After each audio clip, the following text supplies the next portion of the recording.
1975년 6월 서울 종로구 명륜동의 한 양옥집. 새벽 4시 아버지는 잠들어 있던 아이들을 흔들어 깨웠습니다. 보일러실에 불 좀 지펴야겠다. 부채질해라. 아이들은 영문도 모른 채 아궁이 앞에 쪼그려 앉았습니다. 아버지가 검은 봉지에서 꺼낸 무언가를 불 속에 밀어넣자 보일러실 안에 형언할 수 없는 악취가 퍼졌습니다. 고기 타는 것 같으면서도 훨씬 더 비릿하고 역한 냄새. 아이들은 그것이 무엇인지 몰랐습니다. 자신들이 밤새도록 부채질을 하며 태운 것이 엄마의 시신이었다는 사실을 꿈에도 몰랐습니다. 그리고 이 남자는 남은 살점을 김치에 섞어 동네에 버리고 뼈를 시멘트에 묻어 하수구에 흘렸습니다. 겉으로는 교양 넘치는 인텔리 신사, 안으로는 아내를 주먹으로 지배한 야수.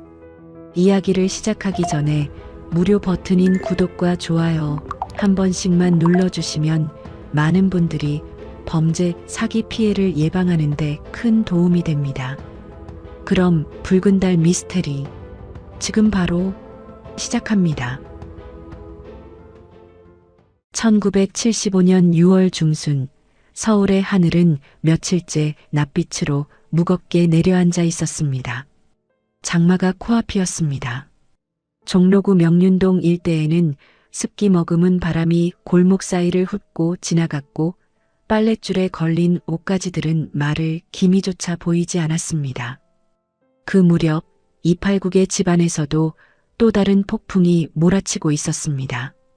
다만 이 폭풍은 하늘이 아닌 한 남자의 뒤틀린 집착에서 비롯된 것이었습니다. 289의 의처증은 날이 갈수록 더 깊은 수렁으로 빠져들고 있었습니다. 아내 김희숙 씨가 다방 문을 닫고 집에 돌아오는 시간이 30분만 늦어도 그의 눈빛은 시뻘겋게 타올랐습니다. 저녁 식탁에서 밥을 먹다가도 불쑥 젓가락을 내려놓고 물었습니다. 오늘 누구 만났느냐? 김 씨가 아무리 거래처 사장님과 외상값 이야기를 했을 뿐이라고 설명해도 소용이 없었습니다. 289에게 아내의 해명은 곧 거짓말이었고 거짓말은 곧 배신의 증거였습니다. 6월 15일 밤부터 상황은 걷잡을 수 없이 악화되었습니다. 289군 아내를 안방에 가둬놓고 잠을 재우지 않았습니다. 불을 끄지 못하게 했고 눕지도 못하게 했습니다. 의자 하나를 방 한가운데 놓고 김 씨를 앉힌 뒤 자신은 맞은편에서 팔짱을 낀 채 신문을 이어갔습니다. 그것은 질문이 아니라 자신이 원하는 답을 들을 때까지 끝나지 않는 고문이었습니다. 내 입으로 직접 불어. 남자가 있다고. 없다니까요. 당신이 왜 이러는 거예요? 거짓말하지 마라. 다방에서 손님이랑 뭘 했느냐고. 같은 질문이 수십 번, 수백 번 되풀이 되었습니다. 289군 화가 치밀 때마다 주먹으로 식탁을 내리치거나 벽을 걷어찼습니다. 태권도 유단자의 발차기에 벽이 울릴 때마다 김 씨의 몸은 움츠러들 수밖에 없었습니다. 하루가 지나고 이틀째 밤이 찾아왔습니다. 김 씨의 눈 밑에는 검은 그늘이 짙게 드리워졌고 입술은 바싹 갈라져 있었습니다. 이틀 넘게 제대로 먹지도 자지도 못한 사람의 얼굴이었습니다. 6월 17일 새벽 창밖에서는 드디어 장맛비의 전조처럼 가늘고 차가운 빗줄기가 내리기 시작했습니다. 안방의 공기는 습기와 땀 냄새, 그리고 공포로 뒤엉켜 숨이 막힐 지경이었습니다. 김 씨는 의자에 앉은 채 고개를 떨구고 있었습니다. 의식이 몽롱한 상태에서도 남편의 고함 소리는 끊이지 않았습니다. 바로 그때 289의 태도가 달라졌습니다. 그는 갑자기 목소리를 낮추더니 서랍에서 종이 한 장과 볼펜을 꺼냈습니다. 그리고 그것을 아내의 무릎 위에 올려놓았습니다. 써라. 김 씨는 흐릿한 눈으로 종이를 내려다보았습니다. 내가 불러주는 대로 써. 한 글자도 빠뜨리지 말고. 이팔국이 불러준 내용은 이러했습니다. 여보, 미안해요. 저는 씻을 수 없는 죄를 지었습니다. 부정한 여자가 남편 볼 면목이 없어 집을 나갑니다. 김 씨의 손은 심하게 떨렸습니다. 글자가 삐뚤빼뚤 흔들렸지만 이팔국은 개의치 않았습니다. 오히려 떨리는 글씨가 가출한 여자의 심리 상태를 더 그럴듯하게 보여줄 것이라 계산했는지도 모릅니다. 김 씨는 남편이 불러주는 문장들을 한 줄씩 받아 적어 내려갔습니다. 펜을 쥔 손가락 끝에서 힘이 빠져나가고 있었지만 이 지옥 같은 시간이 끝나기만을 바랄 뿐이었습니다. 마침내 각서가 완성되었습니다. 이팔국은 종이를 집어들고 한 줄 한 줄 꼼꼼히 확인했습니다. 마치 계약서의 조항을 검토하는 사업가처럼 그의 눈은 차갑고 정확하게 움직였습니다. 그는 각서를 접어 자신의 호주머니에 넣었습니다. 훗날 경찰이 찾아왔을 때 아내가 스스로 떠났다는 증거로 내밀 완벽한 소도구가 준비된 것입니다. 방 안에 기이한 정적이 흘렀습니다. 김 씨는 어쩌면 이제 잠이라도 잘 수 있을 것이라 기대했을지 모릅니다. 며칠간의 지옥이 끝났다고, 남편의 분노가 가라앉았다고 믿고 싶었을 것입니다. 하지만 이팔국에게 각서는 끝이 아니라 시작이었습니다. 그는 처음부터 아내를 살려둘 생각이 없었습니다. 각서는 살인 이후를 위한 준비물이었을 뿐 용서의 조건이 아니었던 것입니다. 이팔국이 천천히 자리에서 일어섰습니다. 그의 눈에서 분노도 광기도 사라져 있었습니다. 남아있는 것은 오직 차갑고 건조한 결심뿐이었습니다. 제약회사 시절의 지적인 모습도 이웃에게 보여주던 온화한 미소도 온데간데 없었습니다. 태권도로 단련된 넓은 어깨와 두꺼운 손만이 어둠 속에서 윤곽을 드러냈습니다. 순간 그 손이 김 씨의 목을 파고들었습니다. 비명을 지를 틈도 없는 정확하고 강력한 압박이었습니다. 김 씨의 두 손이 허공을 더듬었지만 무술 유단자의 악력 앞에서는 아무런 소용이 없었습니다. 창밖의 빗줄기는 점점 굵어지고 있었고 처마를 때리는 빗소리가 방 안의 모든 소리를 집어삼켰습니다. 발버둥치는 소리도, 가구가 밀리는 소리도, 그리고 마지막 숨이 끊어지는 소리마저도, 장마의 시작을 알리는 빗소리는 그렇게 차가운 커튼이 되어 명륜동 양옥집의 비극을 덮어버렸습니다. 이팔국은 한참 동안 움직이지 않았습니다. 축 늘어진 아내의 몸에서 손을 떼고 조용히 뒤로 물러섰습니다. 그리고 벽시계를 올려다보았습니다. 새벽 1시를 조금 넘긴 시각. 창밖의 빗소리는 더욱 거세지고 있었습니다. 그는 잠시 숨을 고른 뒤 다음 단계를 머릿속에서 정리하기 시작했습니다. 후회도 동요도 없었습니다. 마치 공장의 다음 공정으로 넘어가듯 그는 냉정하게 다음 작업을 준비했습니다. 명륜동의 밤은 그렇게 빗속에서 한없이 깊어지고 있었습니다. 아내의 숨이 완전히 끊어진 것을 확인한 이팔국은 방바닥에 축 늘어진 시신을 한동안 내려다보았습니다.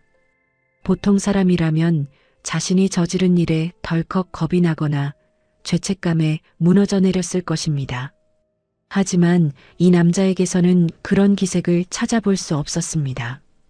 오히려 그의 머릿속은 이미 다음 단계로 넘어가 있었습니다. 어떻게 하면 이 시신을 흔적도 없이 사라지게 만들 수 있을까? 그에게 아내의 죽음은 감정의 문제가 아닌 처리해야 할 과제였습니다. 이팔국은 안방 문을 열고 복도를 살폈습니다. 2층에서 아이들이 자고 있는 방은 조용했습니다. 빗소리에 묻혀 아무것도 듣지 못한 모양이었습니다. 그는 다시 안방으로 돌아와 시신의 양팔을 잡고 조심스럽게 질질 끌어 욕실로 옮겼습니다. 타일 바닥 위에 시신을 눕히고 욕실 문을 안쪽에서 걸어 잠갔습니다. 그리고 수도꼭지를 잇는 힘껏 틀었습니다. 콸콸 쏟아지는 물소리가 좁은 욕실 안을 가득 채웠고 그 소리는 이후 벌어질 모든 것을 삼켜버리는 백색 소음이 되어 주었습니다. 여기서 이팔국의 과거가 가장 끔찍한 형태로 되살아났습니다. 그는 과거 제약회사 영업소장 시절 약품의 성분과 화학 반응에 대한 상당한 지식을 쌓아두고 있었습니다. 인체의 구조에 대해서도 일반인보다 훨씬 깊이 이해하고 있었습니다. 거기에 태권도 공인 5단의 체력과 힘까지 갖추고 있었으니 그야말로 최악의 조합이었습니다. 교양과 지식이 한 사람의 인생을 빛나게 만들 수도 있지만 그것이 살인자의 손에 쥐어졌을 때 얼마나 참혹한 결과를 낳는지를 보여주는 순간이었습니다. 이팔국은 부엌에서 가져온 칼과 도구들을 욕실 바닥에 일렬로 늘어놓았습니다. 마치 수술실의 외과의가 메스를 정리하듯 혹은 도축장의 기술자가 작업 준비를 하듯 차분한 손놀림이었습니다. 새벽 1시를 갓 넘긴 시각, 이팔국의 5시간에 걸친 작업이 시작되었습니다. 그의 목표는 단 하나, 부피의 최소화였습니다. 사람의 몸을 그대로 내다버리면 금방 발각되기 때문입니다.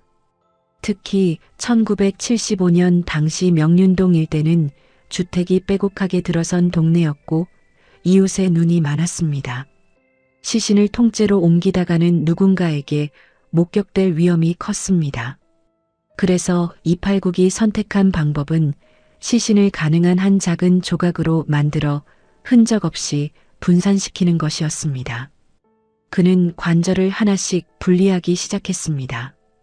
뼈와 살을 정교하게 발라내는 작업은 보통 사람에게는 상상조차 하기 어려운 일이지만 이팔국은 눈 하나 깜짝하지 않았습니다. 물렁물렁한 살점들은 잘게 다진 뒤 변기에 조금씩 내려보냈습니다.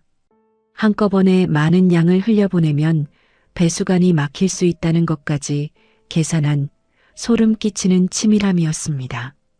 하수구 구멍으로도 조금씩 밀어 넣었습니다. 물을 계속 틀어놓은 이유가 바로 여기에 있었습니다. 흐르는 물이 흔적을 씻어내는 동시에 배수관을 통해 잔여물을 밀어보내는 역할까지 했던 것입니다. 단단한 뼈는 더 까다로운 문제였습니다. 칼만으로는 한계가 있었기에 그는 톱까지 동원했습니다. 뼈를 잘게 토막낸 뒤 묵직한 도구로 반복해서 내리쳐 부수었습니다. 가루에 가까운 상태가 될 때까지 빻고 또 빻았습니다. 욕실 바닥은 시간이 지날수록 참혹한 광경으로 변해갔습니다. 붉은 피와 살점, 뼈 조각들이 타일 위에 뒤섞여 있었지만 이팔국은 쉴 새 없이 뜨거운 물을 뿌려가며 흔적을 지워나갔습니다.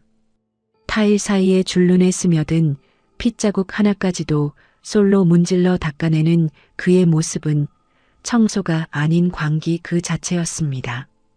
창밖에서는 여전히 비가 내리고 있었습니다. 빗소리는 톱질 소리와 무언가 부서지는 둔탁한 소리, 그리고 물이 쉴 새 없이 흐르는 소리를 자연의 커튼으로 가려주었습니다. 이웃집까지의 거리는 불과 몇 미터에 불과했지만 장마의 시작을 알리는 굵은 빗소리 앞에서는 그 어떤 소리도 밖으로 새어나가지 못했습니다. 마치 하늘마저 이 남자의 범행에 공모하는 것처럼 비는 밤새도록 그치지 않았습니다. 시간은 어느덧 새벽 4시를 넘기고 있었습니다.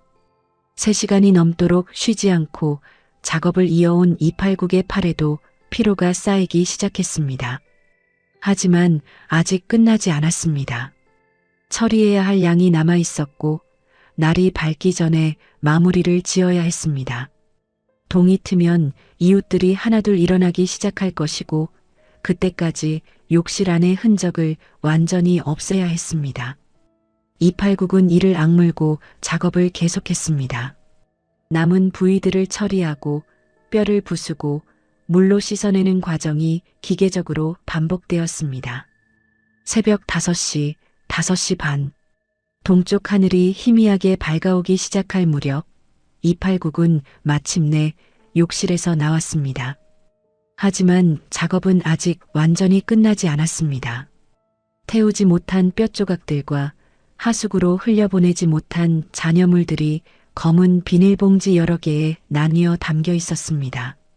새벽 6시 289군 욕실 바닥을 마지막으로 한 번 더 뜨거운 물로 헹구고 수건으로 닦아냈습니다.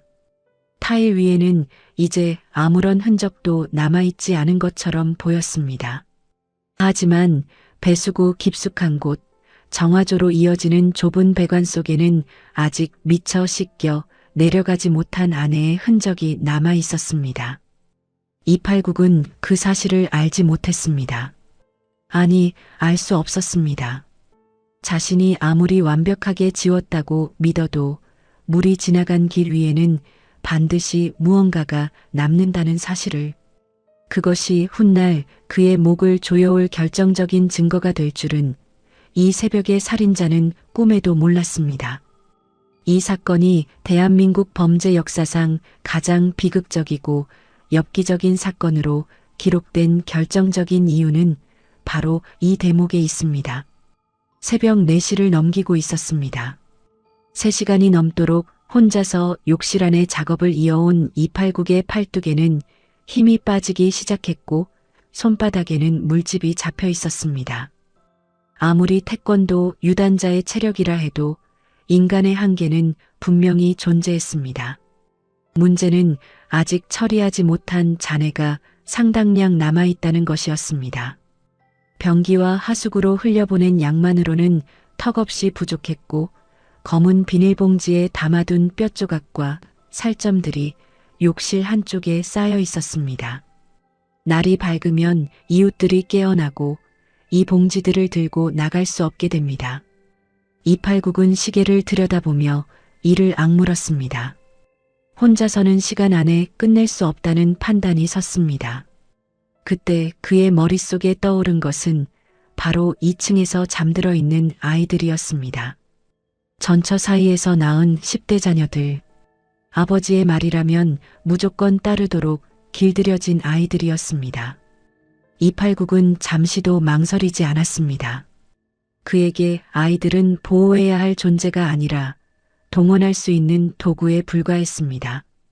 그는 욕실 문을 열고 2층으로 올라갔습니다. 아이들의 방문을 열자 이불을 뒤집어 쓰고 곤히 잠든 모습이 보였습니다. 289군 한 명 한 명의 어깨를 흔들어 깨웠습니다. 일어나라. 할 일이 있다. 아이들은 영문도 모른 채 비몽사몽간에 눈을 떴습니다.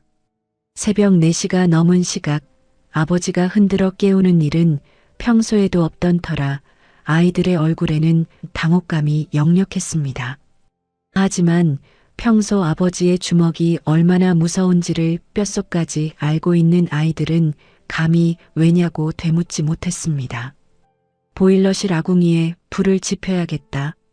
엄마가 쓰던 헌 옷이랑 묵은 쓰레기 좀 태워야 해. 빨리 내려와. 아이들은 잠옷바람으로 아버지를 따라 1층으로 내려갔습니다.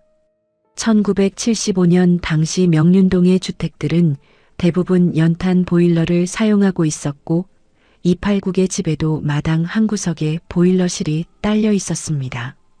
아궁이는 겨울철에 난방용으로 쓰이는 것이었지만 6월 한여름에 불을 지핀다는 것 자체가 이상한 일이었습니다.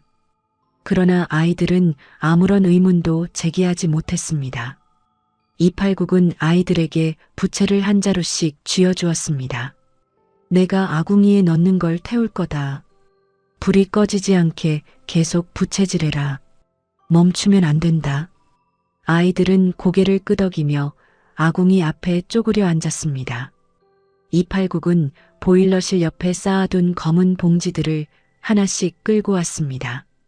봉지의 입구를 풀고 안에 든 내용물을 아궁이 속으로 밀어 넣었습니다. 불길이 치솟았습니다. 그리고 몇 초 뒤 보일러실 안에 형언할 수 없는 냄새가 퍼지기 시작했습니다. 그것은 일반적인 쓰레기나 헌옷이 탈 때 나는 냄새와는 차원이 달랐습니다. 고기를 태울 때 나는 노린내와 비슷하면서도 훨씬 더 비릿하고 끈적끈적한 악취가 코를 찔렀습니다. 기름기가 타들어가는 듯한 지글거리는 소리와 함께 매캐한 검은 연기가 아궁이 틈새로 새어나와 보일러실을 가득 채웠습니다. 아이들의 눈이 따가워지기 시작했고 숨을 쉴 때마다 목이 칼칼하게 긁혔습니다. 아들이 부채질을 멈추고 코를 막으며 말했습니다. 아빠, 냄새가 너무 이상해요. 숨을 못 쉬겠어요. 이팔국은 눈 하나 깜짝하지 않았습니다. 되려 목소리를 높여 호통을 쳤습니다. 오래된 옷에 곰팡이가 펴서 그런 거다. 쓸데없는 소리 말고 얼른 부채질 안 하냐. 아이들은 아버지의 눈빛에서 거역할 수 없는 공포를 읽었습니다. 흐르는 눈물과 땀을 소매로 닦아가며 다시 부채를 힘차게 흔들었습니다. 아궁이 속에서 무언가가 쪼그라들고 검게 타들어가고 재로 변해가는 소리가 계속되었습니다. 이팔국은 봉지에서 내용물을 꺼내어 아궁이에 넣고 불이 약해지면 장작을 더 집어넣는 작업을 쉬지 않고 반복했습니다. 연기는 보일러실 굴뚝을 타고 바깥으로 올라갔습니다. 새벽 어스름 속에서 검은 연기가 피어올랐지만 아직 동네가 잠들어 있는 시각이었기에 누군가의 눈에 띌 가능성은 낮았습니다. 게다가 장맛비가 간간히 뿌려지고 있어 연기는 습한 공기 속에 빠르게 흩어져 버렸습니다. 이팔국은 이 시간대까지도 계산에 넣고 있었던 것입니다. 1시간 가까이 태우는 작업이 이어졌습니다. 아궁이 안에는 하얀 재와 검게 그을린 조각들만이 남았습니다. 하지만 이팔국의 표정은 편하지 않았습니다. 아궁이의 온도만으로는 뼈를 완전히 소각하기에 부족했기 때문입니다. 사람의 뼈가 완전히 재로 변하려면 섭씨 800도 이상의 고온이 필요한데 장작과 연탄으로 피운 아궁이 불은 그 온도에 한참 미치지 못했습니다. 결국 불에 그을리고 부서지긴 했지만 완전히 사라지지 않은 뼈 조각들이 재 속에 섞여 남아 있었습니다. 이팔국은 아이들을 방으로 돌려보낸 뒤 아궁이의 재를 꺼내 식혔습니다. 그리고 그 안에서 손톱만 한 크기의 뼈 조각들을 하나하나 골라냈습니다. 골라낸 조각들은 마당 한쪽에서 맷돌과 비슷한 돌덩이로 다시 빻아가루로 만들었습니다. 아이들은 바로 이 장면도 목격하고 있었습니다. 아버지가 마당에서 무언가를 맷돌처럼 갈아 하수구에 쏟아 붓는 장면을 아이들에게 그것이 무엇인지 설명해 준 사람은 아무도 없었습니다. 다만 본능적으로 무언가 끔찍한 일이 벌어졌다는 것만은 어렴풋이 느끼고 있었을 것입니다. 자신들이 밤새도록 부채질을 하며 태운 것이 계모의 시신이었다는 사실을 아이들은 꿈에도 몰랐습니다. 자신들이 아버지의 완전 범죄를 돕는 공범이 되어가고 있었다는 것도 이팔국은 그렇게 자식들의 순수한 손까지 피로 물들이며 흔적을 지워나가고 있었습니다. 1975년 6월의 그 새벽 명륜동 양옥집의 굴뚝에서 피어오른 검은 연기 속에는 한 여인의 마지막 흔적과 아이들의 빼앗긴 유년이 함께 타오르고 있었습니다. 아이들을 방으로 돌려보내고 아궁이의 재를 처리한 뒤에도 이팔국의 하루는 끝나지 않았습니다. 오히려 가장 골치 아픈 문제가 남아 있었습니다. 태우다 남은 뼈 조각들, 그리고 욕실 작업 과정에서 미처 하수구로 흘려보내지 못한 살점들이 여전히 비닐봉지 안에 담겨 있었기 때문입니다. 아궁이의 온도로는 뼈를 완전히 소각할 수 없었고 양도 적지 않았습니다. 이것들을 그대로 쓰레기통에 버릴 수는 없는 노릇이었습니다. 1975년 당시 서울의 주택가에서는 쓰레기를 봉투째 골목 한편에 내놓았는데 환경미화원이 수거하는 과정에서 봉지가 찢어지기라도 하면 끝장이었습니다.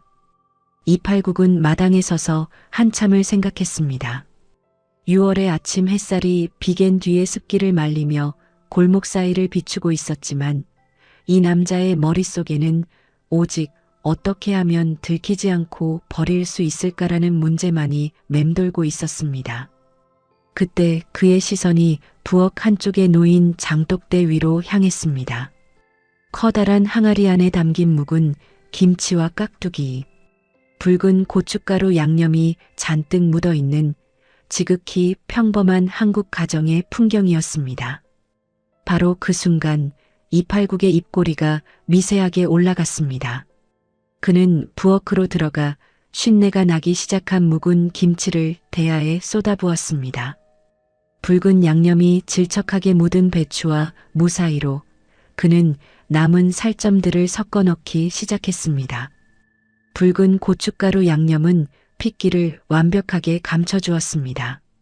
살점의 색깔과 김치 양념의 색깔이 뒤섞이면서 육안으로는 무엇이 김치이고 무엇이 아닌지 분간할 수 없게 되었습니다. 거기에 마늘과 젓갈의 강렬한 발효치가 시신이 부패하며 풍기는 악취까지 덮어버렸습니다. 코를 바짝 들이대지 않는 한 그것은 그저 상한 김치 봉지에 불과했습니다. 이팔국은 이 끔찍한 혼합물을 여러 개의 비닐봉지에 나누어 담았습니다. 봉지마다 양을 조금씩만 넣어 부피가 크지 않게 만들었습니다. 한 봉지에 너무 많이 담으면 무게가 나가 수상해 보일 수 있다는 계산이었습니다. 그리고 봉지 위에는 실제 음식물 쓰레기, 남은 밥이나 반찬 찌꺼기를 덮어 위장했습니다. 이렇게 만들어진 봉지는 10개가 넘었습니다. 누가 보더라도 주방에서 나온 평범한 음식물 쓰레기 봉투에 지나지 않았습니다. 뼈는 또 다른 방법으로 처리했습니다. 아궁이에서 태우고 맷돌로 빻아가루가 된 뼈 조각들.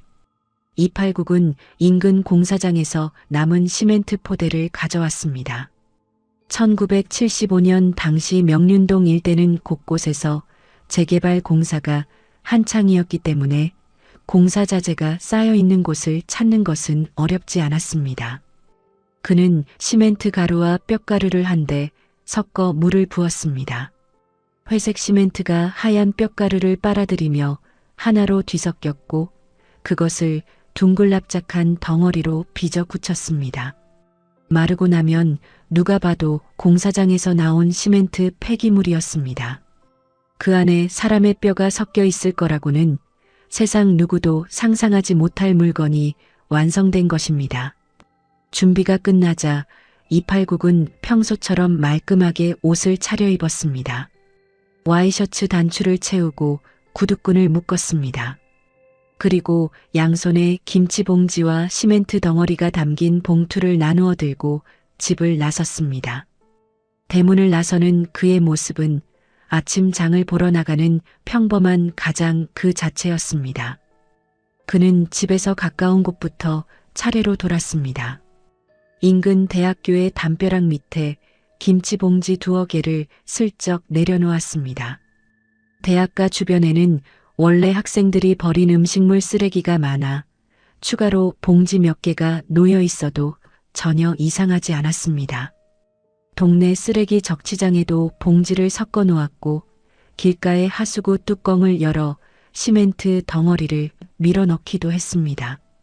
골목 모퉁이의 빈터, 공사장 옆 폐자재 더미 사이, 주택가 뒷골목의 쓰레기 더미 위, 그는 마치 아침 산책을 즐기는 사람처럼 동네 곳곳을 느긋하게 누비며 한 봉지 2봉지 안에의 흔적을 흩뿌렸습니다. 그 시간 골목에서는 환경미화원이 빗자루를 들고 낙엽을 쓸고 있었고 두부 장수의 종소리가 멀리서 울려 퍼지고 있었습니다. 이웃집 아주머니가 이팔국과 마주치자 가볍게 인사를 건넸습니다. 이 선생님, 이른 아침부터 어디 다녀오시나요? 네, 집에 묵은 김치가 상해서 좀 버리고 오는 길입니다. 그는 사람 좋은 미소를 지으며 공손하게 대답했습니다. 아주머니는 참 부지런하시기도 하지 하며 지나갔습니다. 그 봉지 안에 자신의 이웃이자 내 아이의 어머니였던 김희숙 씨의 마지막 흔적이 담겨 있을 것이라고는 어떤 누구도 짐작하지 못했습니다. 289군 1시간여에 걸쳐 집 주변 반경 수백 미터 안의 여러 장소에 봉지들을 분산시켰습니다. 한 곳에 몰아버리지 않고 넓은 범위에 흩뿌린 것은 혹시라도 누군가가 발견하더라도 전체를 연결짓지 못하게 하려는 의도였습니다. 상한 김치 봉지 하나를 발견한들 그것을 살인사건과 연결시킬 사람이 어디 있겠습니까? 시멘트 조각 하나를 주워든들 그 안에 사람의 뼈가 섞여 있으리라 의심할 사람이 있겠습니까? 모든 봉지를 처리하고 빈손으로 집에 돌아온 289군 대문을 닫고 깊은 숨을 내쉬었습니다. 아내의 몸은 이제 변기 속으로, 하수구 아래로, 아궁이의 재 속으로, 김치봉지 안으로, 시멘트 덩어리 속으로 완전히 해체되어 사라졌습니다. 적어도 그는 그렇게 믿었습니다. 하지만 아직 한 가지 작업이 남아 있었습니다. 범행이 벌어진 현장, 그 안방과 욕실을 완벽하게 세탁하는 일이었습니다. 289군 잠시도 쉬지 않고 다음 단계로 넘어갈 준비를 했습니다. 살인을 저지른 지 이미 반나절이 지나고 있었지만 이 남자의 눈에는 피곤함 대신 차가운 집중력만이 감돌고 있었습니다. 봉지들을 모두 처리하고 집에 돌아온 289군 현관에서 신발을 벗으며 집안 곳곳을 천천히 둘러보았습니다. 시신은 사라졌지만 범행의 흔적은 아직 이 집 안에 살아있었습니다. 안방 바닥에 장판 밑으로 스며들었을지 모르는 핏자국, 욕실 타일 사이 줄눈에 남아있을 미세한 혈흔, 그리고 집 안 구석구석에 배어든 미묘한 냄새까지. 경찰이 들이닥쳐 바닥을 뜯어보기라도 하면 모든 것이 수포로 돌아갈 수 있었습니다. 289군 이 집 자체를 완전히 새로 만들기로 결심했습니다. 6월 17일 아침 9시 289군 밤새 한숨도 자지 않은 사람이라고는 믿기지 않는 모습으로 집을 나섰습니다. 목적지는 근처 건재상이었습니다. 건재상은 시멘트, 모래, 벽돌 같은 건축 자재부터 페인트, 벽지, 본드까지 갖가지 자재를 파는 곳으로 1970년대 서울에서는 동네마다 하나씩 있을 정도로 흔한 가게였습니다. 289군 주인에게 능숙하게 필요한 물건들을 주문했습니다. 시멘트 2포대하고 장판 깔 거 좀 주세요. 벽지도 필요하고 페인트는 흰색으로, 강력 접착제도 한 통 주시오. 건재상 주인은 별다른 의심 없이 물건을 챙겨주었습니다. 당시 명륜동 일대는 오래된 주택들이 밀집해 있었기 때문에 집수리 자재를 사러 오는 손님은 늘 있었습니다. 289군 자재들을 리어카에 실어 집으로 끌고 왔습니다. 대문 안으로 리어카를 밀어넣고 대문을 닫았습니다. 이제부터 그는 살인 현장을 완벽한 새 집으로 탈바꿈시키는 대대적인 공사에 착수했습니다. 가장 먼저 손댄 곳은 안방이었습니다. 불과 몇 시간 전 아내의 목숨이 끊어진 바로 그 방. 289군 안방의 벽지를 전부 뜯어냈습니다. 오래된 벽지가 벽에서 떨어질 때마다 뒤쪽에 숨어있던 시멘트 벽면이 드러났습니다. 그런 다음 바닥의 장판을 드러냈습니다. 장판 아래의 나무 마루와 그 틈새까지 꼼꼼하게 살폈습니다. 혹시라도 바닥 틈으로 스며들었을 핏자국 한 방울이라도 놓치지 않겠다는 철저함이었습니다. 그는 바닥 전체에 시멘트를 새로 발랐습니다. 흙손으로 시멘트 반죽을 떠서 바닥에 펴바르고 고르게 다지는 작업을 한 뼘 한 뼘 진행했습니다. 회색 시멘트가 마루 위를 덮어가면서 불과 몇 시간 전 그 자리에서 벌어진 참혹한 일의 흔적도 함께 묻혀갔습니다.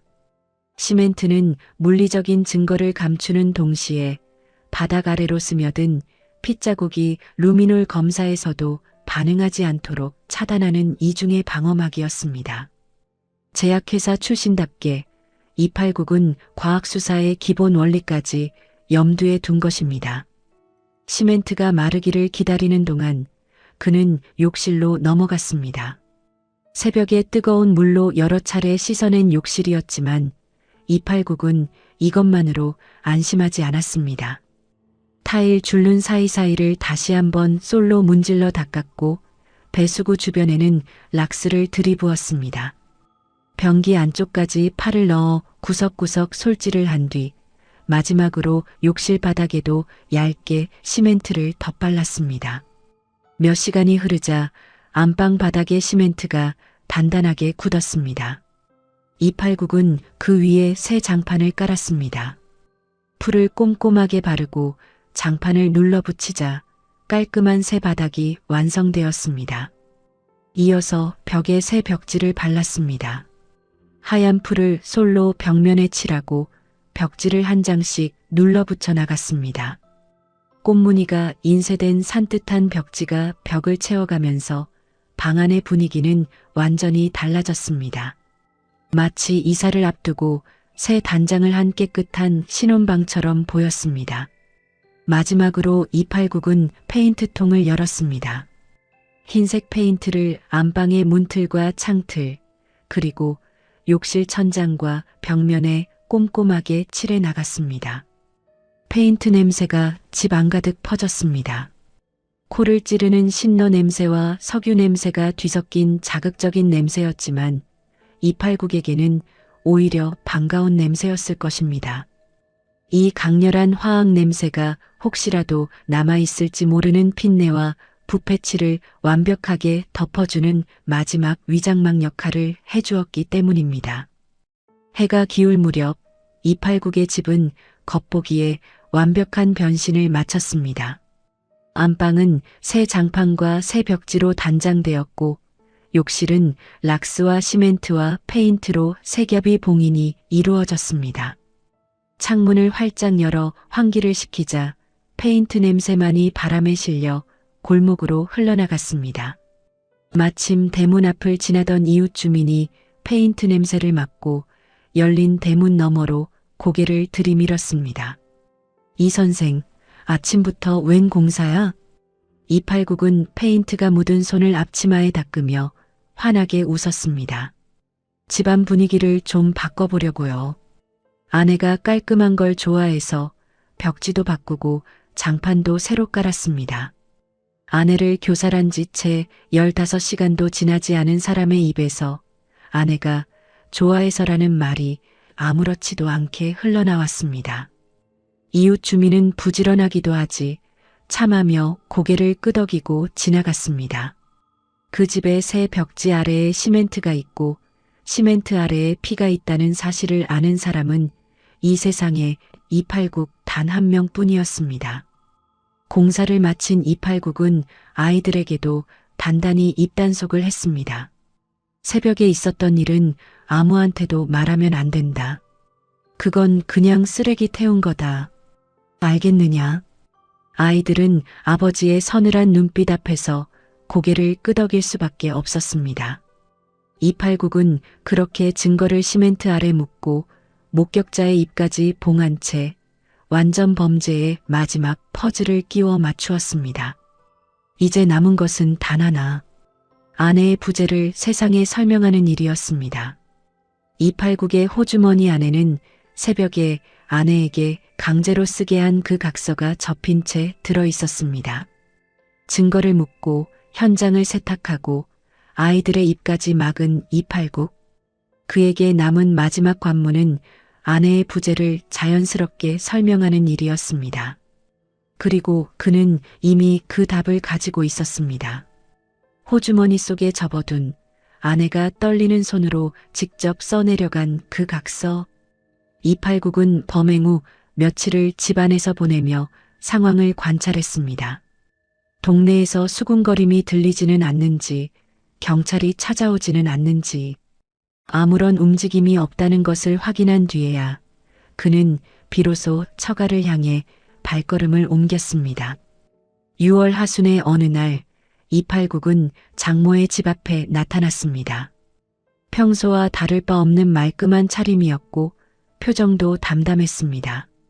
다만 눈가에 살짝 그늘이 져 있었는데 그것은 슬픔의 흔적이 아니라 연기의 일부였습니다. 장모와 처제들이 모인 자리에서 이팔국은 접어두었던 각서를 꺼내 탁자 위에 펼쳐 놓았습니다. 희숙이가 이 편지 한 장 쓰고 집을 나갔습니다. 장모가 종이를 집어들었습니다. 여보, 미안해요. 저는 씻을 수 없는 죄를 지었습니다. 김희숙 씨의 필적이 분명한 글씨가 종이 위에 삐뚤빼뚤하게 적혀 있었습니다. 장모의 손이 부들부들 떨렸습니다. 처제들도 편지를 돌려 읽으며 충격에 빠졌습니다. 이팔국은 거기에 기름을 부었습니다. 바람이 난 걸 들키더니 볼 면목이 없다고 도망친 겁니다. 저도 참 허탈합니다. 그의 목소리는 분노와 체념이 적절히 섞인 배신당한 남편의 톤을 정확하게 흉내내고 있었습니다. 장모와 처제들은 할 말을 잃었습니다. 설마 딸이 언니가 그런 일을 저질렀을 리 없다는 생각과 본인의 필적으로 쓴 편지가 눈앞에 있다는 현실 사이에서 혼란에 빠진 것입니다. 하지만 그 자리에서 이팔국의 말을 단 한마디도 믿지 않는 사람이 있었습니다. 김희숙 씨가 전 남편 사이에서 낳은 큰딸이었습니다.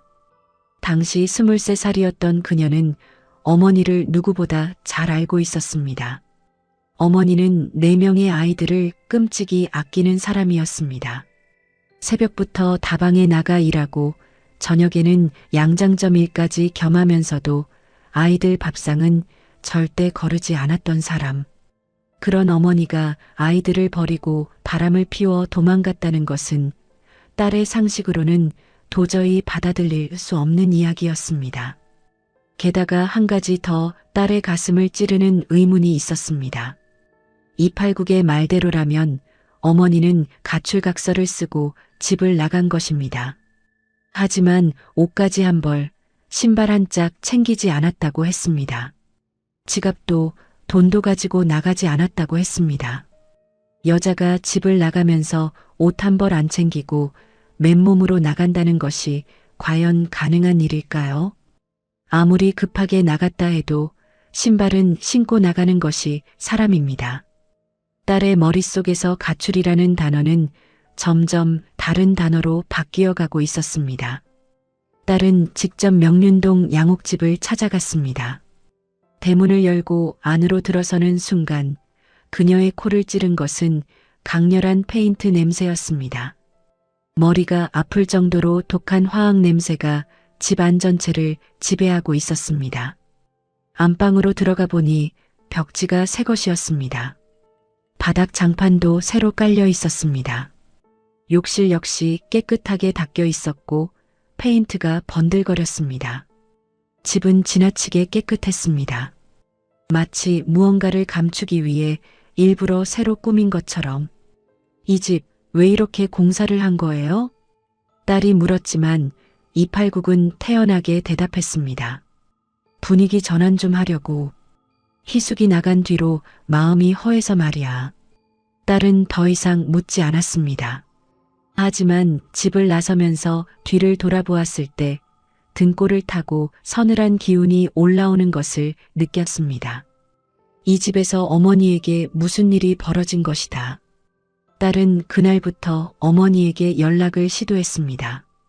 어머니가 다니던 다방, 양장점, 알고 지내던 친구들에게 전화를 돌렸습니다. 하지만 누구도 김희숙 씨의 행방을 알지 못했습니다.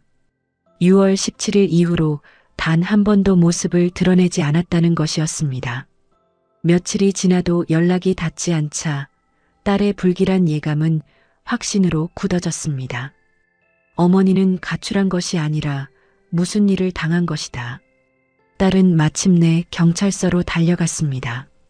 종로경찰서 민원실에서 실종 신고서를 작성하며 딸은 접수 담당 경찰관에게 자신의 의심을 조목조목 전달했습니다. 어머니가 아이들을 두고 떠날 사람이 아니라는 것, 옷가지 하나 챙기지 않고 나갔다는 것이 말이 되지 않는다는 것, 그리고 289기 범행 직후 집 전체를 리모델링한 정황이 수상하다는 것까지 경찰은 수사에 착수했습니다. 형사들이 명륜동 양옥집을 방문해 289을 상대로 조사를 진행했습니다. 하지만 289은 요지부동이었습니다. 아내의 자필 각서를 내밀며 아내가 스스로 떠난 것이라고 주장했고 집안에서는 어떤 범죄의 흔적도 발견되지 않았습니다. 새 벽지와 새 장판, 페인트로 덮인 벽면 아래에 무엇이 숨겨져 있는지 알 길이 없었습니다. 수사는 난항에 빠졌고 자칫하면 단순 가출 사건으로 종결될 위기에 놓였습니다. 그런데 하늘이 도운 것일까요? 결정적인 단서는 사건과 전혀 무관해 보이는 곳에서 터져나왔습니다. 7월 초 본격적인 장마가 시작되면서 서울에는 며칠째 폭우가 쏟아졌습니다. 종로구 일대의 낡은 하수도 시설은 빗물을 감당하지 못했고 곳곳에서 하수구가 역류하는 소동이 벌어졌습니다. 289의 집 앞도 예외가 아니었습니다. 마당 한쪽 맨홀에서 물이 꿀렁꿀렁 솟아오르기 시작했고 곧이어 하수구 물이 골목까지 넘쳐 흘렀습니다. 그런데 그 물의 색깔이 심상치 않았습니다. 일반적인 흙탕물이 아니었습니다. 물은 검붉은 빛을 띠고 있었고 코를 찌르는 악취가 진동했습니다. 단순한 하수 냄새가 아닌 무언가 썩어가는 것 같은 역한 냄새. 골목에서 이 광경을 목격한 이웃 주민들의 반응은 즉각적이었습니다. 저 집 하수구 물 색깔 좀 봐. 왜 저렇게 시뻘건 거야? 며칠 전에 저 집 굴뚝에서 검은 연기가 나더니 그때도 냄새가 고약하더라고. 한여름에 아궁이에 불을 떼더라니까. 이상하다 했어. 이웃들 사이에서 수군거림이 커지기 시작했습니다. 그리고 이 목격담들은 마침 명륜동 일대를 탐문 수사하던 형사들의 귀에 고스란히 들어갔습니다.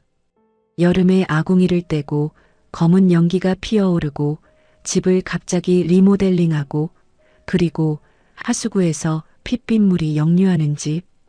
형사들의 눈빛이 달라졌습니다. 지금까지 단순 가출로 치부하려던 이 사건이 전혀 다른 방향으로 흘러가기 시작한 것입니다.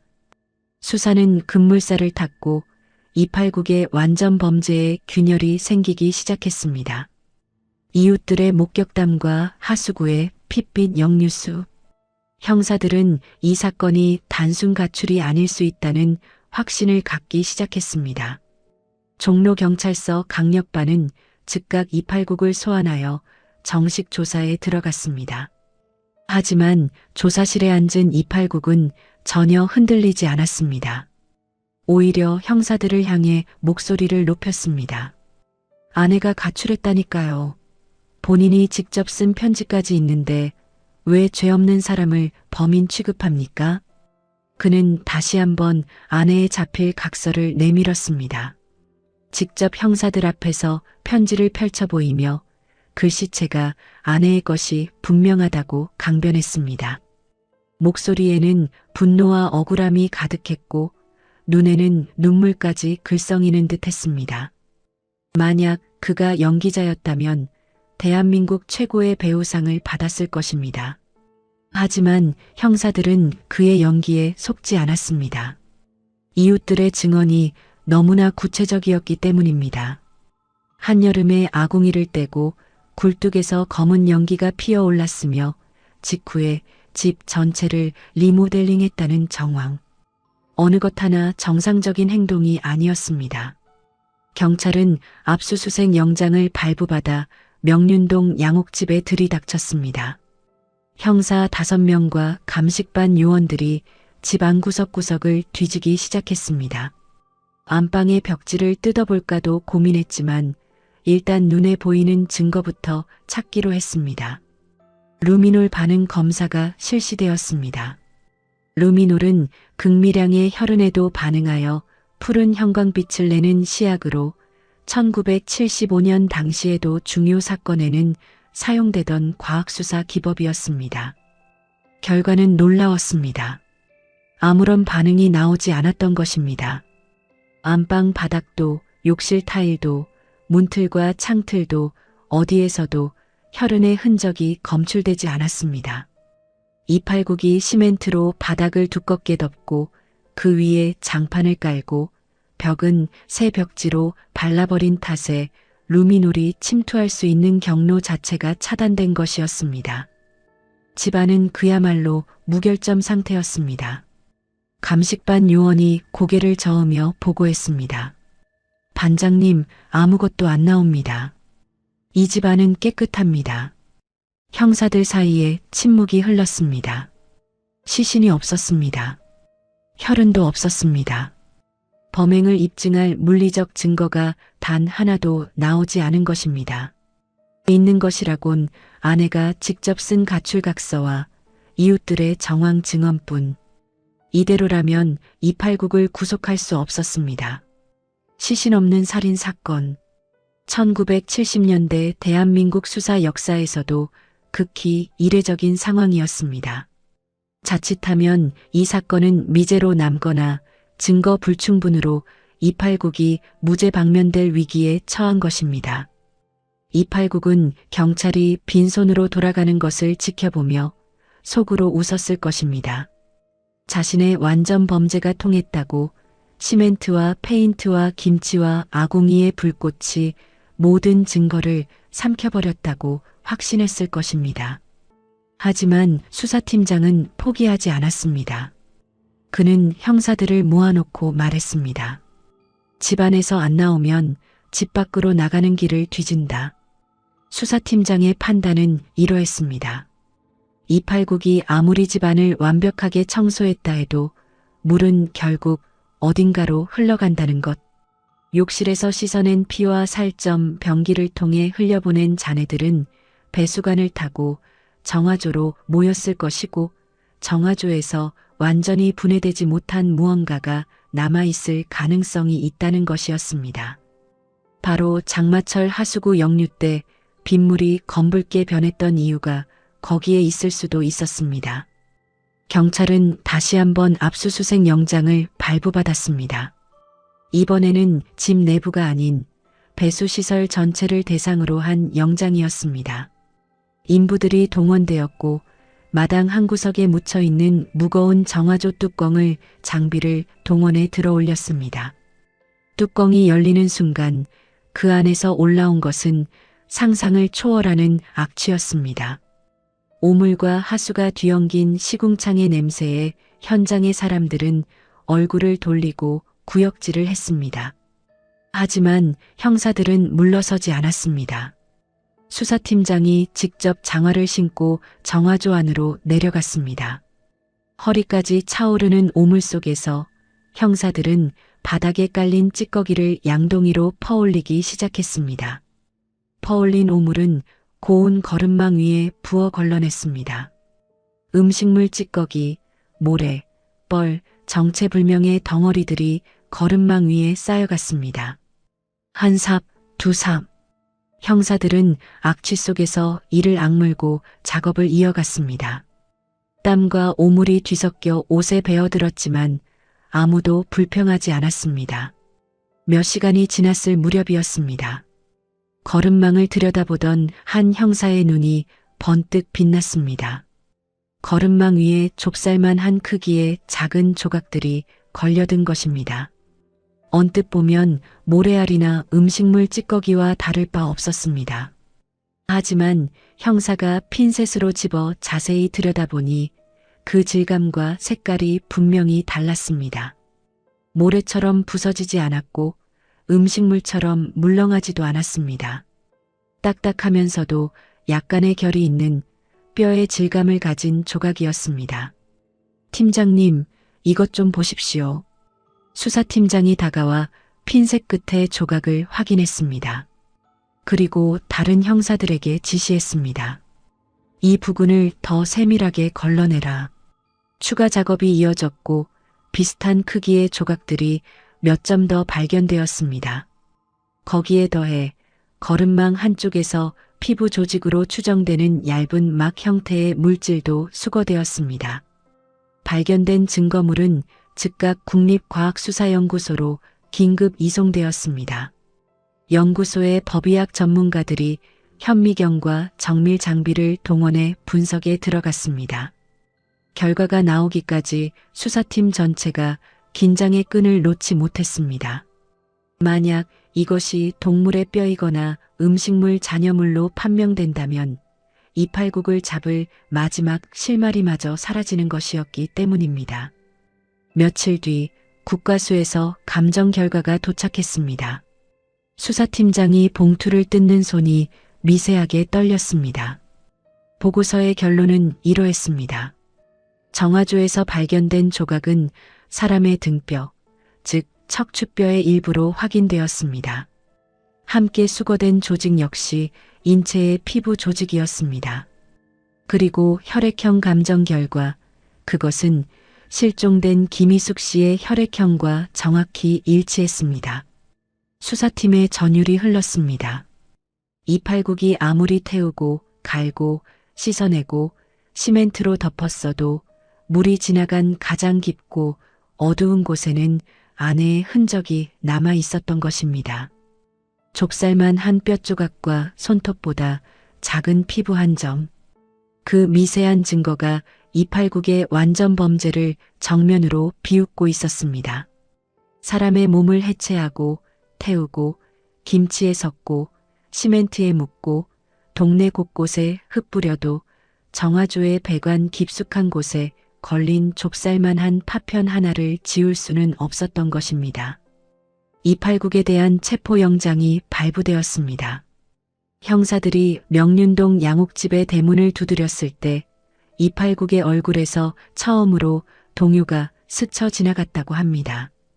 하지만 그는 곧 표정을 추스르고 수갑이 채워지는 순간까지도 입을 열지 않았습니다. 자신의 침묵이 마지막 방어선이라는 것을 알고 있었던 것입니다. 시신의 전체가 아닌 조각만 나왔다는 사실을 이용해 법정에서 싸울 수 있다고 계산하고 있었을 것입니다. 하지만 수사팀에게는 아직 한 장의 카드가 남아 있었습니다. 그리고 그 카드는 이팔국 자신이 범행 당일 새벽에 직접 만들어 놓은 것이었습니다. 정화조에서 인체 조직이 발견되고 혈액형까지 피해자와 일치한다는 감정 결과가 나왔음에도 이팔국은 무너지지 않았습니다. 체포된 직후 진행된 검찰 조사에서도 그는 뻔뻔함 그 자체였습니다. 그게 왜 우리 집사람 거라는 겁니까? 코피 쏟은 휴지를 변기에 버린 적이 있습니다. 그게 배수관에 남은 거 아닙니까? 검사가 등뼈 조각에 대해 추궁하자 이팔국은 말도 안 되는 변명을 이어갔습니다. 닭 잡아먹고 뼈를 하수구에 버린 적 있습니다. 그걸 사람 뼈라고 우기는 겁니까? 코피 묻은 휴지에서 등뼈 조각이 나올 리 없고 닭의 척추뼈와 사람의 척추뼈는 크기도 형태도 전혀 다르다는 것은 상식이었습니다.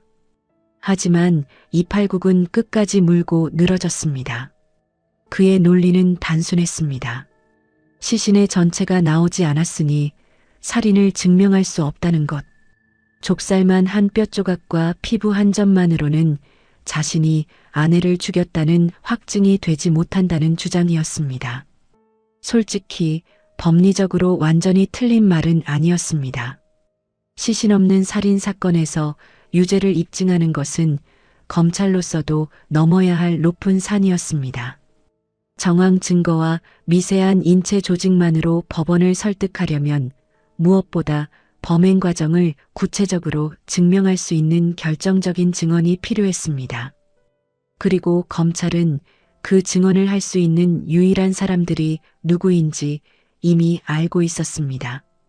범행 당일 새벽 이팔국이 직접 잠자리에서 흔들어 깨운 아이들, 보일러실에서 부채질을 하며 아버지를 도왔던 그 아이들이 이제 법정에 서야 할 차례가 온 것이었습니다. 검찰은 아이들의 심리 상태를 고려하여 신중하게 접근했습니다. 아이들은 이미 아버지에게 입단속을 당한 상태였고 평생을 아버지의 주먹 아래에서 살아온 아이들이었습니다. 무작정 다그쳐서는 진실을 끌어낼 수 없었습니다. 검찰은 아이들을 안전한 환경에서 보호하면서 차분하고 조심스럽게 그날 밤의 기억을 물어보았습니다. 처음에 아이들은 입을 다물고 있었습니다. 아버지가 아무한테도 말하지 말라고 했던 그 서늘한 눈빛이 머릿속에서 지워지지 않았기 때문입니다. 하지만 시간이 흐르면서 아이들의 마음 깊은 곳에 눌려있던 무언가가 서서히 올라오기 시작했습니다. 그것은 공포보다 더 오래 묵은 것이었습니다. 그날 새벽 보일러실에서 맡았던 기이한 냄새, 아궁이 속에서 타오르던 검은 덩어리들, 아버지가 마당에서 맷돌처럼 무언가를 갈던 모습, 아이들은 그것이 무엇이었는지 본능적으로 감지하고 있었지만 차마 생각하기를 거부해 왔던 것입니다. 재판이 열렸습니다. 법정에 증인으로 출석한 아이들의 얼굴은 하얗게 질려 있었습니다.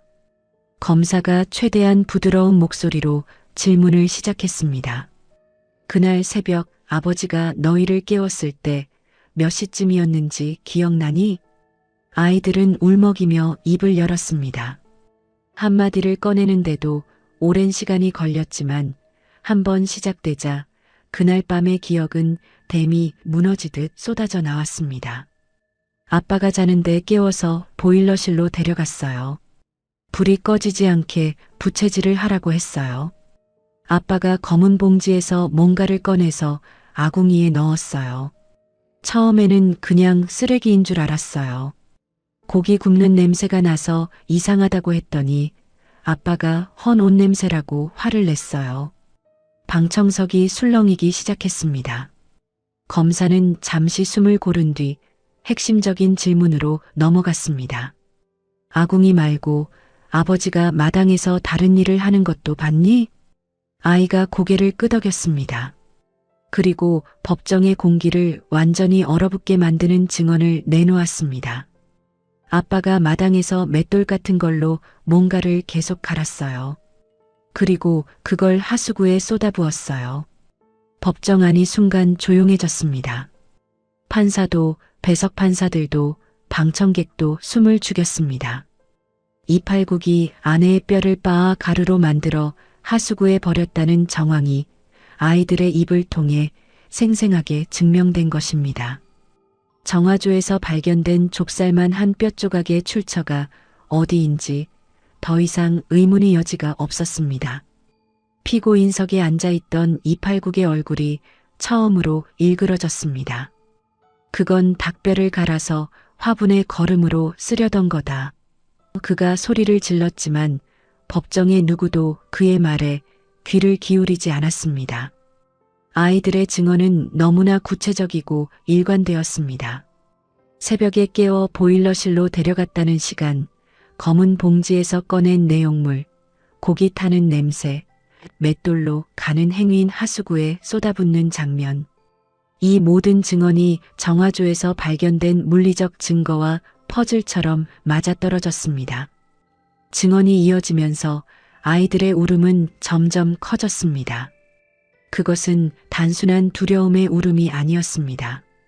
자신들이 그날 새벽 아버지를 도와 태우고 부채질했던 것이 계모의 시신이었다는 사실을 이제야 온전히 받아들이게 된 아이들의 절규였습니다. 자신들도 모르는 사이에 아버지의 범죄에 끌려 들어갔다는 죄책감과 아무것도 모른 채 부채를 흔들었던 그 새벽의 악몽이 법정 위에서 하나로 겹쳐졌습니다. 저는 몰랐어요. 아빠가 시키는 대로 했을 뿐이에요. 아이가 두 손으로 얼굴을 감싸며 오열하자 방청석 곳곳에서도 흐느끼는 소리가 터져 나왔습니다. 냉철해야 할 판사조차 안경을 벗어 눈가를 닦았다고 전해집니다. 이 법정에서 가장 잔인한 진실은 범인이 아내를 죽인 것이 아니었습니다. 자신의 범행을 감추기 위해 친자식을 공범으로 만들었다는 것, 그것이 이 사건의 가장 소름 끼치는 대목이었습니다. 이팔국의 알리바이는 완전히 산산조각이 났습니다. 아내가 스스로 가출했다는 주장은 바로 그 시각 아이들이 보일러실에서 아버지를 도와 무언가를 태우고 있었다는 증언에 의해 정면으로 뒤집어졌습니다. 가출각서는 살인 이전에 강제로 쓰게 한 위장문서라는 검찰의 주장이 힘을 얻었고 289기 구축한 완전 범죄의 구조물은 그가 직접 만들어 놓은 증인들, 바로 자신의 아이들에 의해 밑바닥부터 무너져 내렸습니다. 재판장은 아이들의 증언을 마지막으로 증인 신문을 종결했습니다. 법정을 나서는 아이들의 등 뒤로 289의 시선이 꽂혀 있었다고 합니다. 하지만 아이들은 더 이상 아버지를 돌아보지 않았습니다. 아이들의 증언이 끝난 뒤 법정의 분위기는 완전히 달라져 있었습니다.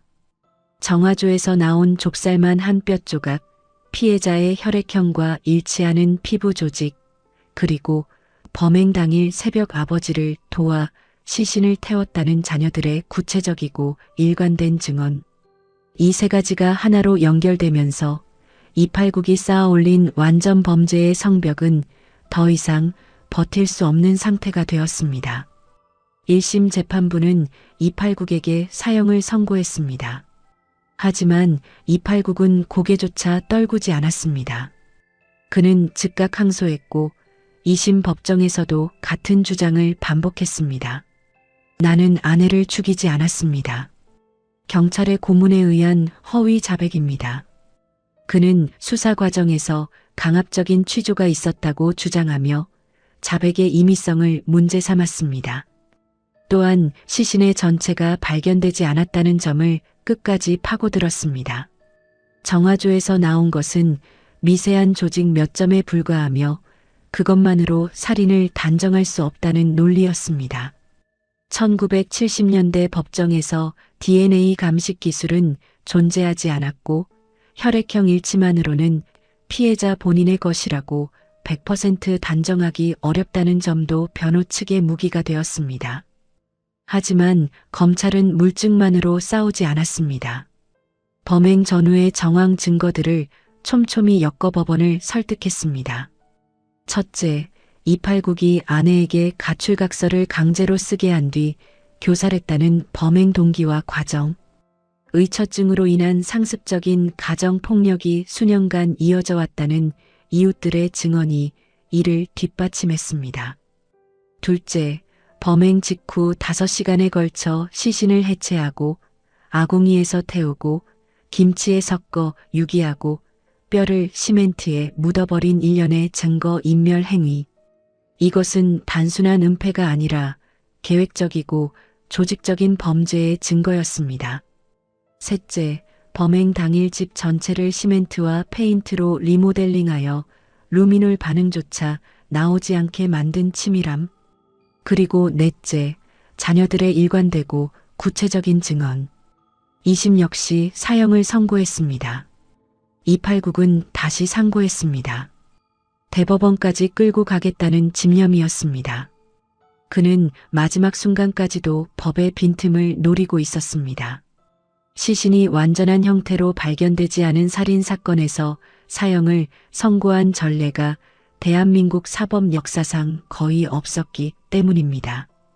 이 사건이 대법원에서 어떤 판단을 받느냐에 따라 향후 유사 사건의 처리 기준이 달라질 수도 있는 중대한 법적 쟁점이 걸려 있었습니다. 1977년 11월 대한민국 대법원은 최종 판결을 내렸습니다. 결론은 사형 확정이었습니다. 대법원 재판부는 판결문에서 289의 범행을 조목조목 꾸짖었습니다. 피고인은 시신 전체가 발견되지 않았다는 점을 들어 범행을 부인하고 있으나 정화조에서 발견된 피해자의 인체 조직, 자녀들의 구체적이고 일관된 증언, 그리고 범행 직후의 치밀한 증거 인멸 행위를 종합해 볼 때 유죄가 명백하다고 판시했습니다. 재판부는 특히 한 대목을 강조했습니다. 자신의 범행을 감추기 위해 어린 자녀들까지 동원한 반인륜적인 행태는 결코 용서받을 수 없다는 것이었습니다. 이 판결은 대한민국 범죄사에서 기념비적인 의미를 갖게 되었습니다. 시신이 온전한 형태로 발견되지 않더라도 정황 증거와 과학적 감정 결과, 그리고 증인의 증언을 종합하여 살인을 인정할 수 있다는 판례가 확립된 것입니다. 이른바 시신 없는 살인 사건에 대한 유죄 인정의 문을 연 사건이었습니다. 사형이 확정된 뒤 289군 교도소 독방에 수감되었습니다. 그해 겨울 사형이 집행되었습니다. 형장으로 끌려가는 마지막 순간까지도 289군 자신의 죄를 인정하지 않았다고 전해집니다. 뉘우침도 참회도 용서를 구하는 말 한마디도 없었습니다. 자신이 만들어 놓은 거짓의 성 안에 끝까지 갇혀 있었던 것입니다. 아니, 어쩌면 그에게는 뉘우칠 수 있는 인간적인 감정 자체가 처음부터 존재하지 않았는지도 모릅니다.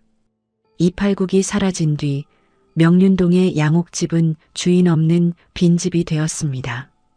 동네 사람들은 그 집 앞을 지날 때면 고개를 돌렸고 아이들에게는 그 골목에 가지 말라고 당부했습니다. 시간이 흐르면서 집은 허물어지고 골목의 풍경도 바뀌었지만 이 사건이 남긴 서늘한 기억만은 쉽게 지워지지 않았습니다. 이 사건을 되돌아볼 때 가장 먼저 떠오르는 것은 한 남자의 이중성입니다. 밖에서는 교양 있고 점잖은 인텔리 신사, 안에서는 아내를 주먹으로 지배하던 폭군. 289군 자신의 무능함과 열등감을 의처증이라는 병으로 키워냈고 그 병은 결국 아내의 목숨을 앗아갔습니다. 태권도 5단의 체력, 제약회사 출신의 화학 지식, 그리고 치밀한 계획 능력. 한 사람을 빛나게 만들 수 있었던 모든 능력이 살인과 증거인멸이라는 최악의 방향으로 사용되었습니다. 그리고 잊어서는 안 될 것이 있습니다. 이 사건의 가장 큰 피해자는 김희숙 씨만이 아닙니다. 아버지의 명령에 따라 자신도 모르게 계모의 시신을 태워야 했던 아이들, 그 아이들이 평생 안고 가야 할 기억의 무게를 누가 가늠할 수 있겠습니까? 289군 아내의 생명뿐 아니라 자식들의 유년까지 빼앗아갔습니다. 이 사건이 벌어진 지 반세기가 흘렀습니다. 명륜동의 골목길은 여러 차례 재개발을 거쳐 옛 모습을 찾아볼 수 없게 되었고 그 양옥집이 있던 자리에는 새로운 건물이 들어서 있습니다. 하지만 대한민국 범죄 수사의 역사에서 289 사건이라는 이름은 여전히 살아 있습니다. 이 사건은 수사관들에게 한 가지 교훈을 남겼습니다. 아무리 치밀한 범죄자라도 모든 흔적을 지울 수는 없다는 것. 물이 지나간 길에는 반드시 무언가가 남고 불에 태운 재 속에도 진실의 조각은 살아남습니다. 그리고 무엇보다 사람의 기억은 시멘트로 덮을 수 없다는 것을 289기 가장 완벽하게 통제했다고 믿었던 아이들의 입에서 결국 진실이 터져 나왔듯이 감추어진 것은 언젠가 반드시 드러나게 되어 있습니다. 여러분은 어떻게 생각하시나요? 겉으로는 교양 있고 점잖아 보이는 사람의 닫힌 문 뒤에 과연 어떤 모습이 숨겨져 있을지 우리는 알 수 있을까요? 끝까지 시청해 주셔서 감사합니다. 지금까지 붉은 달 미스테리였습니다.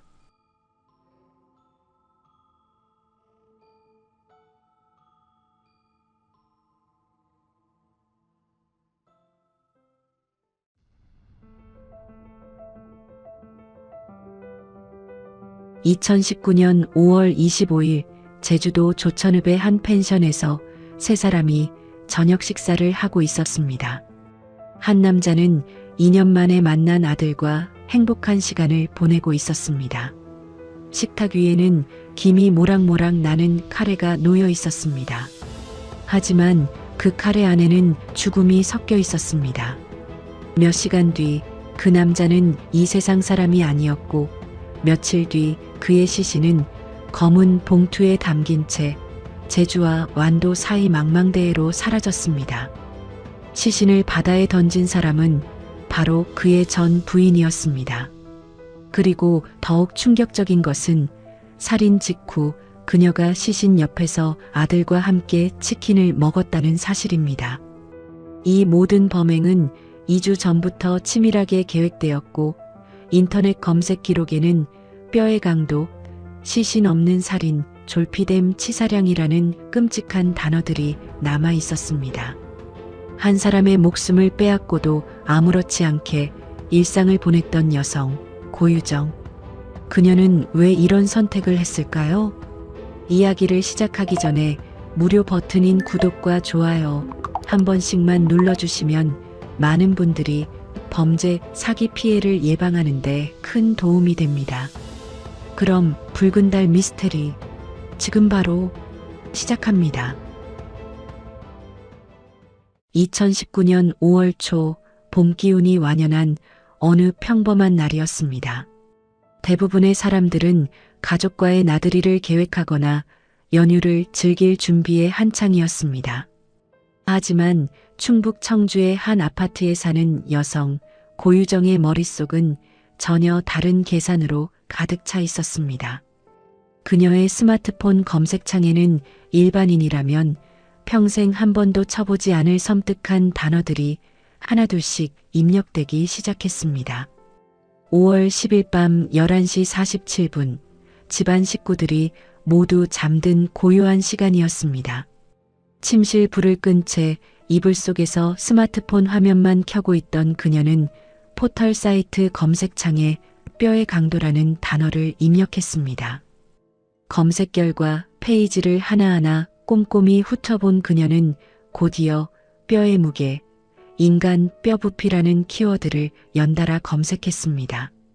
마치 대학 과제를 준비하는 학생처럼 진지한 태도였지만 그 내용은 오싹하기 그지없었습니다. 새벽 1시를 넘긴 시각, 그녀의 손가락은 시신 없는 살인이라는 검색어로 향했습니다. 이어서 완전 범죄 방법, 증거인멸과 같은 단어들이 검색 기록에 차곡차곡 쌓여갔습니다.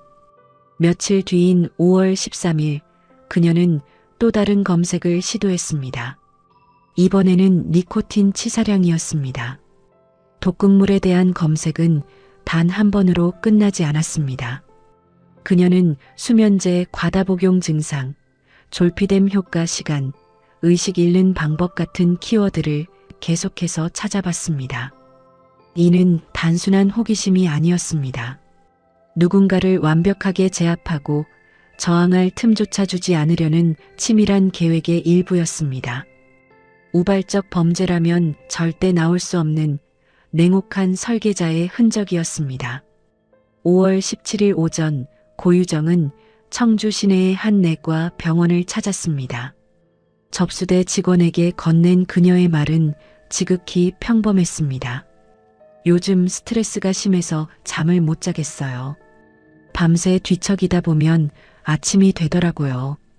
의사는 그녀의 말을 의심 없이 받아들이고 강력한 수면제 성분인 졸피뎀을 처방했습니다. 진료실을 나온 그녀는 곧바로 병원 근처 약국으로 향했습니다. 약사가 약봉지를 건네자 그녀는 평소와 달리 약에 대해 세세하게 물었습니다. 이거 먹으면 얼마나 빨리 잠이 드나요? 효과는 몇 시간 정도 가나요? 한꺼번에 여러 알 먹으면 어떻게 되나요? 약사는 그저 불면증이 심한 환자라고 생각했을 뿐 그녀의 질문 속에 숨겨진 의도를 전혀 눈치채지 못했습니다. 5월 22일 드디어 고유정은 제주도행 비행기에 몸을 실었습니다. 김포공항 탑승 게이트에서 그녀의 모습은 어느 평범한 가족 여행객과 다를 바 없었습니다. 캐리어를 끌고 아들의 손을 잡고 밝은 표정으로 탑승 안내 방송을 기다렸습니다. 하지만 그녀의 머릿속에는 이미 살인의 무대가 완성되어 있었습니다. 제주공항에 도착한 그녀는 렌터카를 빌리지 않고 미리 준비해 온 자신의 차량을 이용했습니다. 차량 선적 비용이 더 들었음에도 불구하고 자기 차를 고집한 이유는 명확했습니다. 범행 후 증거물을 실어 나르기 위해서였습니다. 제주도에 도착한 당일 오후 고유정은 서귀포시의 한 대형마트 주차장에 차를 세웠습니다. 그녀는 쇼핑카트를 끌며 매장 안으로 들어갔습니다. CCTV에 찍힌 그녀의 얼굴에는 긴장감이라곤 찾아볼 수 없었습니다. 오히려 여행 온 주부가 장을 보듯 여유로운 표정이었습니다. 하지만 그녀가 카트에 담은 물건들은 결코 평범하지 않았습니다. 먼저 주방용품 코너에서 날카로운 흉기 한 점을 집어들었습니다. 이어서 청소용품 코너로 이동한 그녀는 대용량 표백제 3통을 카트에 실었습니다. 일반 가정에서 한 번에 3통씩 살 일은 거의 없는 양이었습니다. 그녀는 또 배수관 세정제 여러 개, 고무장갑, 비닐장갑을 집어들었습니다. 마지막으로 그녀가 가장 오래 고민한 곳은 종량제 봉투 코너였습니다. 그녀는 30리터짜리와 50리터짜리 봉투를 번갈아 들어보며 크기를 가늠했습니다. 결국 두 종류 모두 각각 수십 장씩 카트에 담았습니다. 이 봉투들은 훗날 끔찍한 용도로 사용될 운명이었습니다. 계산대 앞에 선 그녀는 점원에게 포인트 카드를 내밀며 웃음까지 지었습니다. 혹시 이거 적립되나요? 지극히 평범한 쇼핑객의 모습이었습니다. 계산을 마친 뒤 그녀는 주차장으로 돌아가 구입한 물품들을 차량 트렁크 깊숙한 곳에 차곡차곡 정리했습니다. 혹시라도 누군가 트렁크를 열어봤을 때 의심받지 않도록 여행 가방과 옷가지로 위장까지 했습니다. 모든 준비를 마친 그녀는 차에 시동을 걸고 핸들을 잡았습니다. 백미러에 비친 그녀의 얼굴은 너무나 평온했습니다. 마치 내일 가족과 즐거운 나들이를 갈 사람처럼 말입니다. 하지만 그녀가 향한 곳은 행복한 추억을 만들 장소가 아니라 한 사람의 목숨을 빼앗을 밀실이었습니다. 차량이 마트 주차장을 빠져나가는 순간 제주의 따스한 오후 햇살은 아무것도 모른 채 그녀의 차 지붕을 비추고 있었습니다. 2019년 5월 25일 토요일 아침 충남의 한 아파트에서 강진수 씨는 평소보다 일찍 잠에서 깼습니다.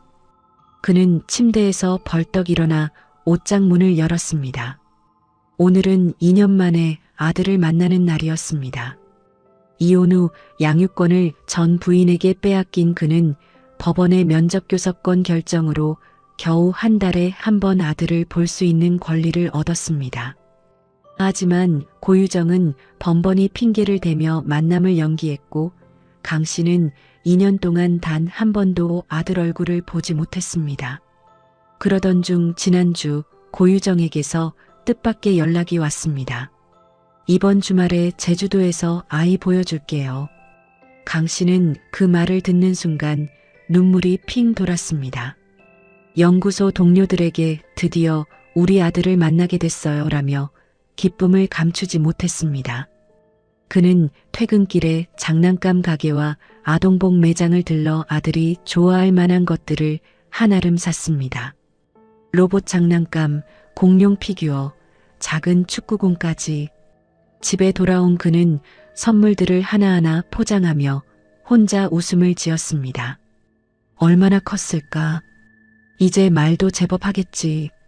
그는 핸드폰 사진첩에 저장된 아들의 어린 사진을 들여다보며 설렘에 잠을 이루지 못했습니다. 5월 25일 오전 9시 강 씨는 자신의 승용차에 시동을 걸었습니다. 차량 블랙박스에는 그가 운전석에 앉아 핸들을 잡으며 흥얼거리는 모습이 고스란히 담겼습니다. 아빠가 간다, 우리 아들. 오늘은 정말 보는 거다. 그는 조수석에 놓인 선물 가방을 쓰다듬으며 미소를 지었습니다. 고속도로를 달리는 내내 그는 친구들에게 전화를 걸어 드디어 아들 만나러 간다며 들뜬 목소리로 이야기했습니다. 블랙박스 음성 기록에는 그의 웃음소리와 노래 부르는 소리가 끊임없이 이어졌습니다. 이 영상은 훗날 법정에서 재생되며 방청석의 유가족들을 오열하게 만들었습니다. 오후 2시 강 씨는 제주공항 근처 렌터카 영업소에 도착했습니다. 하지만 고유정은 차는 내가 준비했으니 그냥 오세요라며 렌터카 예약을 취소하라고 했습니다. 강 씨는 의아했지만 아들을 빨리 보고 싶은 마음에 고유정의 말을 따랐습니다. 그는 택시를 타고 고유정이 알려준 주소로 향했습니다. 제주시 조천읍의 한 펜션 단지였습니다. 이곳은 바다와 가까운 한적한 마을 외곽에 위치해 있었습니다. 주변에는 빈 펜션들이 듬성듬성 서 있었고 평일이라 관광객도 거의 보이지 않았습니다. 오후 4시경 강 씨가 택시에서 내리자 펜션 주차장에 고유정의 차량이 서 있었습니다. 차 뒤편에서 작은 아이가 뛰어나왔습니다. 아빠. 강 씨는 그 자리에서 얼어붙었습니다. 2년 전 갓 돌이 지난 아기였던 아들은 이제 제법 말도 하고 뛰어다니는 아이로 자라 있었습니다. 그는 아들을 끌어안고 한참을 울었습니다. 많이 컸네, 우리 아들.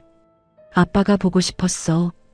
고유정은 그 모습을 멀찍이 서서 무표정하게 지켜봤습니다.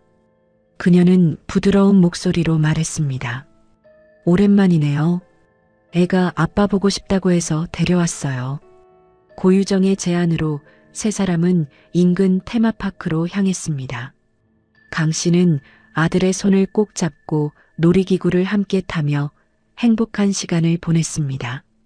그는 아들에게 아이스크림을 사주고 사진도 여러 장 찍었습니다. 고유정은 그 모습을 핸드폰으로 찍어주며 좋은 아빠네요라고 말하기까지 했습니다. 강 씨는 그녀가 마음을 바꾼 것처럼 느껴졌습니다. 이제 자주 만날 수 있을까? 그는 조심스럽게 물었습니다. 고유정은 애매하게 웃으며 일단 오늘 저녁이나 같이 먹어요라고 답했습니다. 저녁 6시쯤 세 사람은 펜션으로 돌아왔습니다. 고유정이 예약한 펜션은 2층 복층 구조로 되어 있었습니다. 1층에는 주방과 거실, 화장실이 있었고 2층에는 침실이 2개 있었습니다.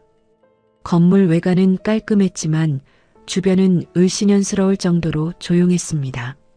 가장 가까운 민가도 100m 이상 떨어져 있었고 펜션 입구 외에는 CCTV도 없었습니다.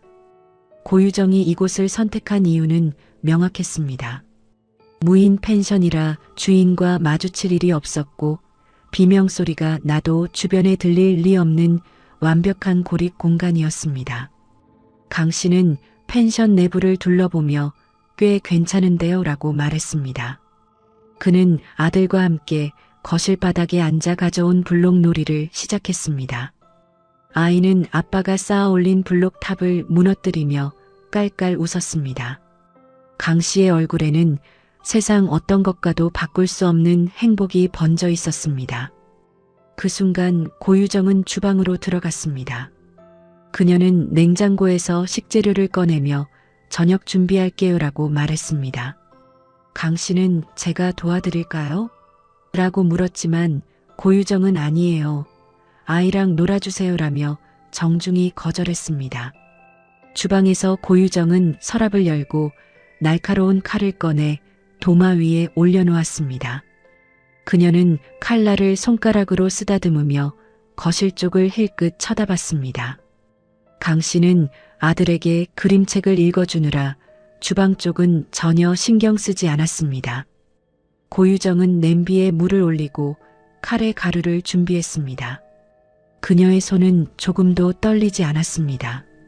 창밖으로 제주의 석양이 붉게 물들어가고 있었습니다. 펜션 입구의 CCTV에는 오후 4시에 세 사람이 함께 들어가는 모습이 찍혔습니다. 하지만 강진수 씨가 걸어서 나오는 모습은 그 어떤 카메라에도 영원히 기록되지 않았습니다. 오후 7시 30분 펜션 안에는 칼에 끓는 냄새가 진하게 퍼졌습니다. 고유정은 주방에서 곧 다 됐어요 라고 밝게 외쳤습니다. 강 씨는 아들과 함께 식탁 앞에 앉아 기다렸습니다. 아이는 배가 고픈지 숟가락을 두드리며 엄마 빨리 오라고 재촉했습니다. 강 씨는 아들의 머리를 쓰다듬으며 조금만 기다려. 엄마가 맛있는 거 만들고 계시잖아 라고 웃으며 말했습니다. 평범하고 따뜻한 가족의 저녁 식사 풍경처럼 보였습니다. 하지만 주방에서 고유정이 하고 있던 일은 결코 평범하지 않았습니다. 그녀는 냄비 2개를 따로 준비했습니다. 하나는 아들을 위한 것이었고 다른 하나는 강 씨를 위한 것이었습니다. 아들의 접시에는 미리 데워둔 다른 음식을 담았습니다. 고유정은 애가 카레를 잘 안 먹어서요. 따로 준비했어요 라고 설명했습니다. 강 씨는 전혀 의심하지 않았습니다. 고유정은 강 씨 앞에 김이 모락모락 나는 카레를 내려놓으며 많이 드세요. 오랜만에 만드는 거예요 라고 말했습니다. 그녀의 목소리는 너무나 자연스러웠습니다. 강 씨는 숟가락을 들어 카레를 한 입 떴습니다. 맛있네요. 그는 진심으로 감탄하며 카레를 먹기 시작했습니다. 고유정은 맞은편에 앉아 그가 먹는 모습을 조용히 지켜봤습니다. 그녀의 눈빛에는 어떤 감정도 없었습니다. 강 씨는 아들과 이야기를 나누며 카레를 계속 먹었습니다. 우리 아들 유치원에서는 뭐가 제일 재미있어? 아이는 입에 밥을 가득 넣은 채 그네요. 라고 대답했습니다. 강 씨는 그 모습이 귀여워 웃음을 터뜨렸습니다. 훗날 국립과학수사연구원의 감식 결과 강 씨의 혈흔에서 졸피뎀 성분이 검출되었습니다. 고유정은 5월 17일 병원에서 처방받은 수면제를 빻아 카레에 섞어 넣었던 것입니다. 저녁 8시가 조금 넘은 시각 강 씨는 갑자기 이상한 느낌을 받았습니다. 눈꺼풀이 무거워지고 몸에 힘이 빠지기 시작했습니다. 이상하네. 갑자기 졸리네요. 그는 손으로 이마를 짚으며 중얼거렸습니다. 고유정은 여행 오느라 피곤하셨나 봐요. 좀 쉬시죠라고 말했습니다. 키 180cm의 몸무게 80kg의 건장한 연구원이었던 강 씨는 평소 체력이 좋은 편이었지만 강력한 수면제 성분 앞에서는 속수무책이었습니다. 그는 소파에 기대어 눈을 감았습니다. 의식이 점점 흐려졌습니다. 밤 8시 10분경 고유정은 천천히 주방으로 걸어갔습니다. 그녀는 싱크대 서랍에서 오전에 마트에서 산 흉기를 꺼냈습니다. 칼날은 조명 아래에서 차갑게 빛났습니다. 그녀는 아들에게 2층에 올라가서 만화 보고 있어라고 말했습니다. 아이는 태블릿을 들고 계단을 올라갔습니다. 펜션 안에는 고유정과 의식이 혼미한 강 씨만 남았습니다. 국과수의 혈흔 형태 분석 결과에 따르면 1차 공격은 다이닝룸 근처에서 이루어졌습니다. 소파에 기대어 있던 강 씨는 갑작스러운 공격을 받았습니다.